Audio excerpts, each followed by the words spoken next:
Hello mga kapopo. Ayan, kung napapansin nyo, bakit nandito tayo sa screen na to, diba? At siguro nagtataka din kayo kung bakit hindi kayo nakakapag-send ng mga gifts na to. Okay. Kahit ako nagtaka din ako kung bakit hindi ako makapag-send niyan sa mga gusto kong sendan. Kaya yan ang topics. Kaya yung topic natin for today's video tutorial. Ayan, kasi may nakapagtanong din sa akin, bakit daw nandyan siya sa mga gifts na yan, pero bakit hindi daw siya makapag-send? Okay. Pero bago natin i-share kung ano nga bang dahilan kung bakit di ka makapag-send yan, ay please naman guys, or mga kapopo, pakisubscribe po ng ating channel. Always ko po yan hinihingi sa inyo. Lagi naman po kayo nanonood ng ating mga video tutorial. At sa mga nakatutulungan na rin ng ating mga videos, ay please naman mga kapopo, pakisupport naman po ng ating channel to click subscribe and click na rin po ng notification bell para mas updated po kayo sa ating mga video tutorial na i-upload. Okay? Okay, alright? Ayan, sige. Continue na tayo. Bakit nga ba hindi ka nakakapag-send ng ganitong mga gifts? Okay. O, maliban sa ito lang ang coins ko, kasi ang lalaki ng coins na kailangan, hindi ka rin basta-basta makakapag-send ng galing sa ating, fans club. Okay. Bakit nga ba fans club yan?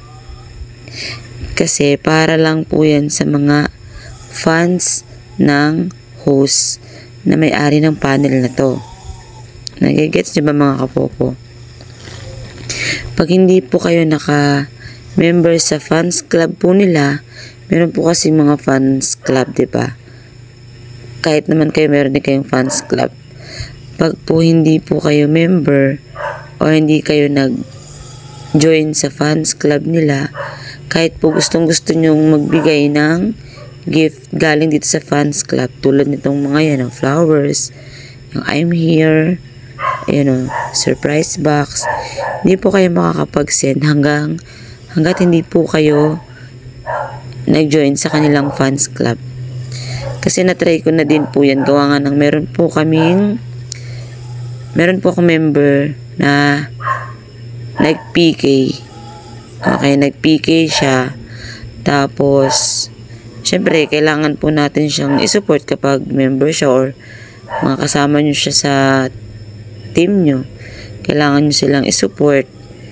Pero, mas maganda kasi pag ganito yung mo kasi talagang total full support talaga pag ganito yung isisend mo sa kanila, kasi ang gaganda din mo, may light stick, parang pa fireworks talaga, star fireworks, diba? Mura lang pero ang ganda niyan tingnan kapag isinend mo na yun sa kanila. Kaya lang hindi kami makapag-send kasi nga hindi pala kami naka-fans club, hindi pala kami member ng fans club sa kanya, fans club niya. Kaya nagulat nga din ako nung sabi ko, bakit hindi ako makapag-send ng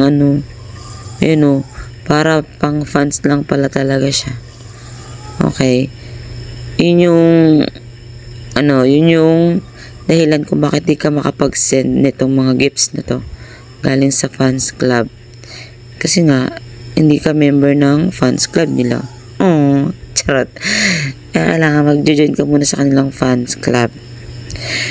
Pero sa susunod na video ko, i-share ko kung paano nga ba mag-join sa fans club. Tulad yan, sa mga host na gusto nyong sendan nito, paano nga ba maging member ng fans club nila. Okay? Ito lang muna yung ituturo natin kasi ayoko naman na maboring kayo sa video tutorial natin, di ba? Pag sobrang haba. Sabi nga nila, more talk, boring. Sabi ko pala yun. Ayan, sige.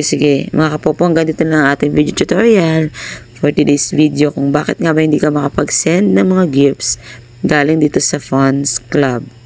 Okay, dahil hindi po tayo member ng kanilang Funds Club. Kaya kailangan nyo po munang mag-join para makapag-send at makapag-support kayo sa kanila or sa mga members na gusto nyong isupport. Okay, hanggang dito na lang ulit. Thank you for watching, and don't forget to click subscribe and click na rin po ng notification bell para fully support tayo sa isa't isa. Okay? Help lang. I love. love. Thank you for watching. See you on our next video tutorial. Bye-bye.